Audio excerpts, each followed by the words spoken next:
Well, good morning, everybody. Hopefully, we've got a few people jumping on this morning. I got the chat working this morning. So, g'day, Brendan, Alison, James. Good to see you guys. Great to see a bunch on already. Hopefully, you're all awesome and well. Terrific Tuesday. Nice pinch and a punch for the first day of the month, they say. Hey, good morning, Greg. Good to see you guys there. Give us a shout out wherever you're dialing in from. Good numbers on this morning. So, hopefully everyone's pumped. Everyone's excited about the year ahead, 2022. There's Michelle. Good to see you, Michelle. Got the coffee going. Thought we'd have a quick chat this morning, team, folks, about... Where did I put this one? I think.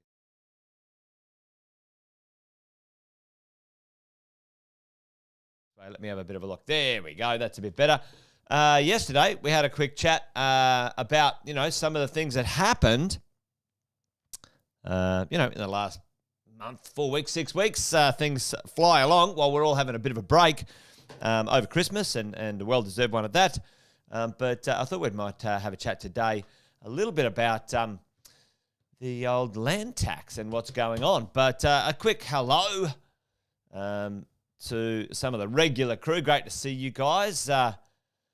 Jeff, third property, settled in a bumper year, 2021. Well, Jeff, you did well, mate. That is fantastic. Great to see that acquisition plan going strong. Fantastic. For anyone who's new here, we have 3 stages. We might get around to that this year. We might have a little review. 3 stages: acquisition, consolidation, lifestyle. And we'll talk about that. Alexis, hey, good morning to you. Nick, good morning. First live stream in a long time, so that's great. Happy New Year to all of you guys too. I was so into the business mode of getting this stuff done. Forgot to wish all of you a happy and successful and prosperous New Year. And Chinese New Year coming up soon, Alison says. So, yeah, good to see you, Tanya. Bob, it's all happening. It's good to see everyone on this morning. But, listen, let's talk about something a little bit structural, functional this morning when it comes to the world of land tax. Land tax. And, taxes are one of those things. Chuck it in the chat, little pop quiz. What are the taxes we must learn to minimise, team? While I'm doing my little list here, what are the taxes we must learn to minimise and manage as property investors? Because if you don't, this is being successful in property investing, the difference between successful and not successful is kind of like little paper cuts, all right? Little paper cuts of taxes, expenses, small mistakes build into big problems later on.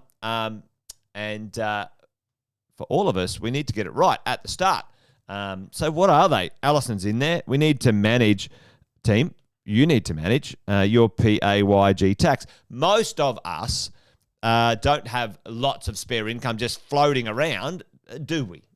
I mean, let's face it, folks. You got to get the most out of what you got, and you got to be smart. On average, 20 to 25% of your everyday income is going to the government. And to be honest, I don't think you can grade a lot for it. PAYG, income tax, Chriso's on it as well. Chris is there. You got to manage it. But today's not about that tax, but we do have some strategies and some plans around that. So we can chat about that in the coming days and weeks, team.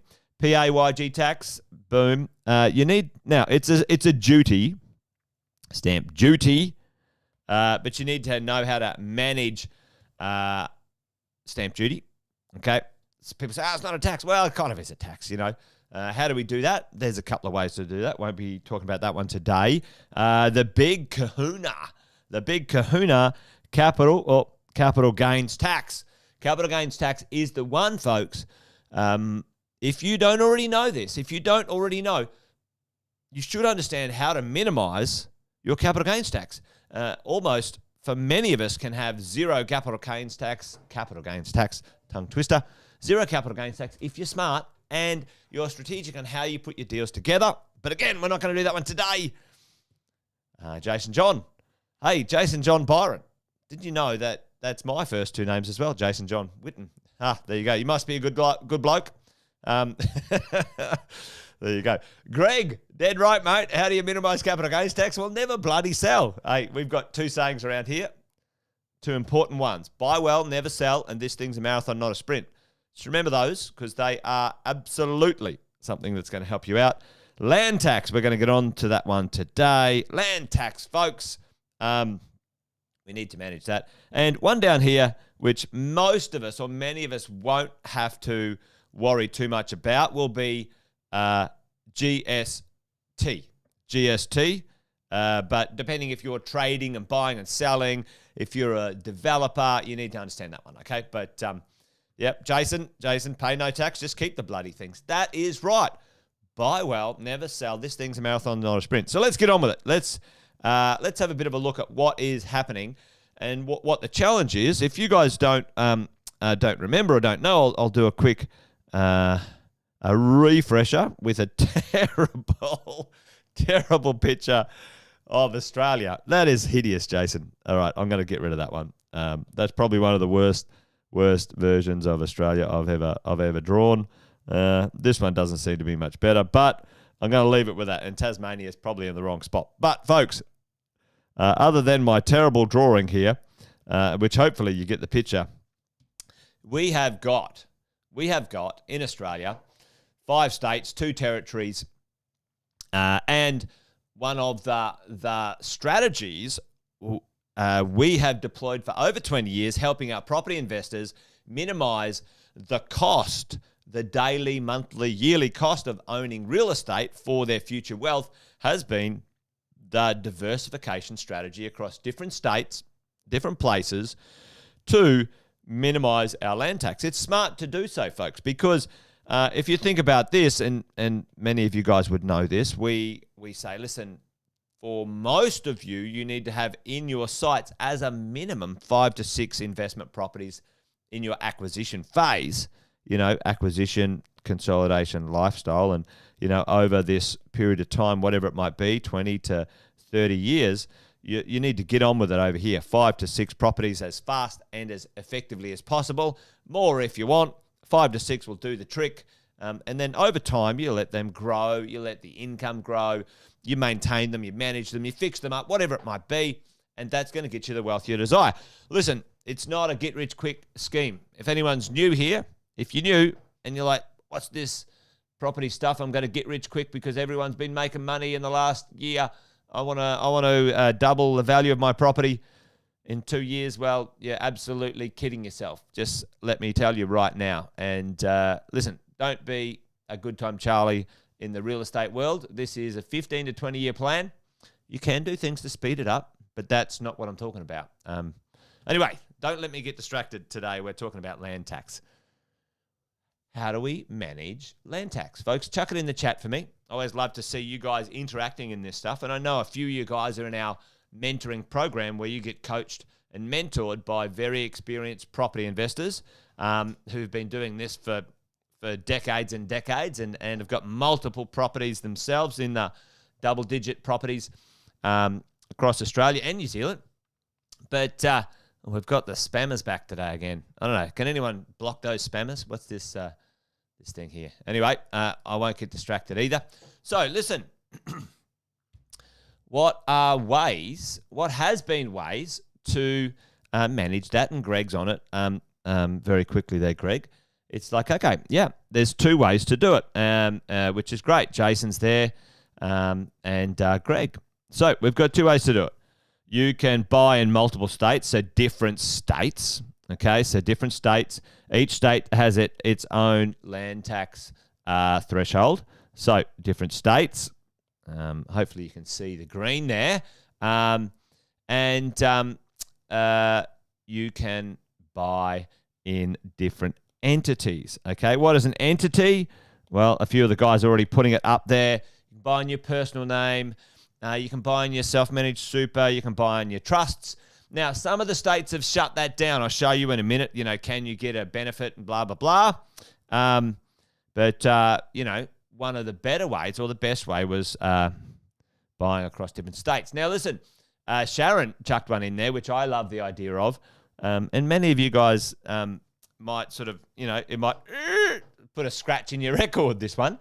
But when you buy apartments, the land content of an apartment is actually quite low. Your land tax is super low on an apartment in comparison to a house of the same value. Now, a lot of uneducated, ill-informed people spout and sparook that apartments are rubbish, not as good as houses. Well, it's absolute bullshit, folks. I've been doing this for 25 years, and there is zero evidence of a good apartment versus a good property being better or worse than the other one. And when you do all the math on it, land tax, your house becomes worth $2 million. Well, you can pay more land tax as an investment. If you've got an apartment worth $2 million, you're not paying as much land tax. So there is, you should be open to understanding the pros and cons of each. No one investment is perfect. And if anyone tells you that, they're full of shit. Let me tell you. So, but be open, be smart, and learn, and ask good questions. Anyway, off on a tangent here, folks. All right. Now, listen, I've got to finish at 8:30 today because I've got to take my daughter to her dance studio. She's got a traineeship. So stay on track, Jason. Stay on track. Let's do this, folks. What happens, the best way was to do it in different states. If you think about this, 5 or 6 properties, and if you had 5 properties in Victoria, well, you're going to be over the land tax threshold, team. And you'll be paying land tax, and that won't be fun. And especially if you end up with 7 or 8 or 9 or 10 properties, you grow into the future. You want to manage that. It can be a bit expensive. Ashley, I'm not a great dancer and I'm not a great singer, but I do. I'm not bad at a backspin. Back in the day, I used to be pretty good at the break dancing. Anyone remember that? Break dancing? Shows how old I am. Anyway, all right, concentrate, Jason. So multiple states were the best way, and also a smart way to diversify your risk in different locations, different styles of property, etc. So, the idea might have been, you live in New South Wales and you got your PPR in New South Wales. Your PPR in New South Wales, you buy one in ACT, you buy an investment. You buy an investment in New South Wales, you buy an investment in Victoria, you might buy one in Queensland, let's say, and you might buy one in South Australia. And then you've got a multiple of properties all under Electric Boogaloo. Oh, my Lord. That's a blast from the past. Electric Boogaloo. Yep, terrible singer as well. Don't get me started. All right, well, and then you'd end up with multiple different properties in multiple different states, which literally you get to fly under the radar, okay? You don't end up busting through any of the land tax thresholds in each of the states, and then you don't pay land tax. So that was the plan. That was the plan. Well, the cheeky chops in Queensland are thinking that they might try and change that. It hasn't been passed yet, folks, by the way. So don't jump off a cliff just yet. That's a bit full on. But yeah, don't get too carried away. All right. It hasn't been done yet. So let's have a look at this. And here, this is from this is a bit of a chart to give you an idea. Hey, listen. We could own some property in the Northern Territory and there's no land tax at all. I'm not saying buy in the Northern Territory, by the way. It's not my favourite place to own real estate, but it did all right for a while. But it's not a big enough place. I like populations. I like diversification of income and economics and stuff like that. So, folks, just think about that as we go. But let's bring this to a close as with today's discussion. If you see the tax-free threshold in this stuff, then, this is where we're, having to think about the land value of our properties in each of the states. And we're going, well, over and above this land value, it's not the value of your property, by the way. The land value, I'll have to pay some sort of tax, and there'll be a calculation and all those sort of things, and I'm not going to muck around with those today. But, if you own it in a trust, there'll be either a surcharge or a zero tax-free threshold. If you're a foreign owner, you get, you don't get much love. WA is not too bad. So when we're calculating this, we're thinking, all right, well, if we own it across multiple states, then we can fly under the radar. However, Queensland, good old Queensland, they've decided, hey, listen, if you own properties anywhere else, we're going to bundle those together and we're going to start you from that cumulative calculation as you go. Yeah, Alison, I think that's true. Unfortunately, governments are pretty short-sighted when it comes to this stuff. Yeah. The number one risk, your number one risk, my number one risk, folks, our number one risk is, and this is a prime example, the risk is to investors of any description, maniac politicians changing legislation at the drop of a hat. You'd build your strategy around this and then they'll make up some shit. And then, your expenses and your cost, chuck your thing out. They're the number one risk in the marketplace. Anyway, there you go. Queensland is proposing to bundle anywhere else you own real estate as a value, and then that's where your land tax threshold gets calculated from to go from. That's the proposal, team. We'll see what happens. We're in there going to sign the petition against it.